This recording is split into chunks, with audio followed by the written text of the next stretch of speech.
ভাবছেন তো আবার উত্তরবঙ্গ বা সিকিমে চলে এসেছি?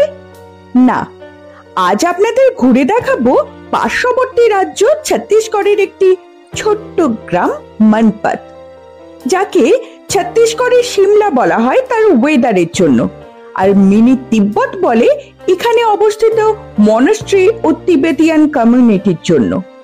কিন্তু তিব্বত থেকে এত দূরে কিভাবে এলো তিব্বতিয়ানরা? সালটা 1962-63। তখন চলছে ভারত চায়না যুদ্ধ। তখন প্রচুর তিবেতিয়ান রিফিউজি ভারতে চলে আসে এবং দলাই লামার অনুরোধে ভারত সরকার তাদেরকে ভারতের বিভিন্ন ঠান্ডা জায়গায় ছোট ছোট থাকার জায়গার ব্যবস্থা করে দেন। সেরকমই একটি জায়গা সমুদ্রপৃষ্ঠ থেকে প্রায় 2000 মিটার উচ্চতায়, প্রায় 400 স্কোয়ার কিলোমিটার এরিয়া, যার মধ্যে 230 স্কোয়ার কিলোমিটার গভীর জঙ্গল, নদী, ঝর্ণা ও প্রাকৃতিক বৈচিত্র্যে আবদ্ধ ছত্তিশগড়ের সরগুজা জেলায় অবস্থিত মনপত। মাত্র 1800 জন তিব্বতিয়ান আজ যা প্রায় 24টি গ্রাম, 7টি কলোনি জুড়ে 25,000-এ পরিণত হয়েছে। বসবাস হলে প্রার্থনা স্থল বা মনস্ট্রি তো হবেই, সেটাই ঘুরে দেখাবো আজ আপনাদের। এখন যেটা দেখছেন সেটা ছোট মনস্ট্রি, যেটা আছে ক্যাম্প 1-এ।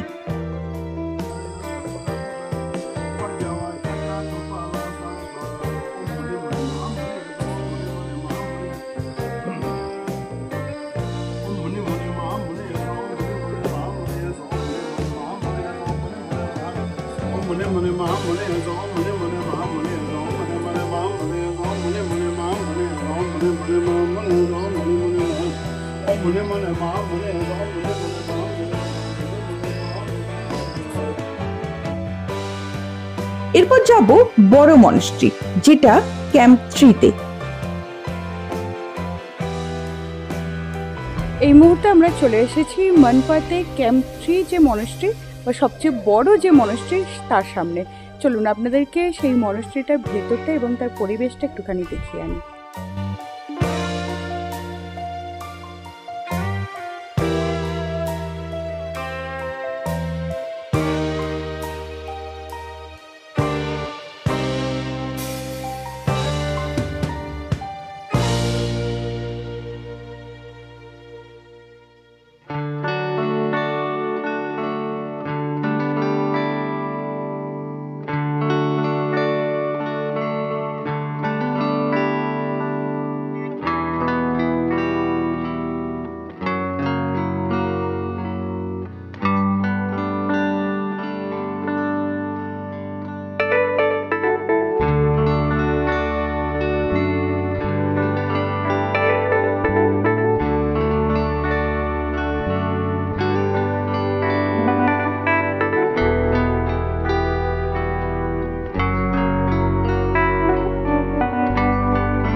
পশ্চিমবঙ্গ তথা ভারতের এই ধরনের বিভিন্ন অদ্ভুত জায়গা, তার সাথে ঐতিহাসিক জায়গা এবং তার ইতিহাস জানতে অবশ্যই সঙ্গে থাকতে হবে, আমার সঙ্গে থাকতে হবে পেপান্তদ্দা এক্সপ্লোরারে।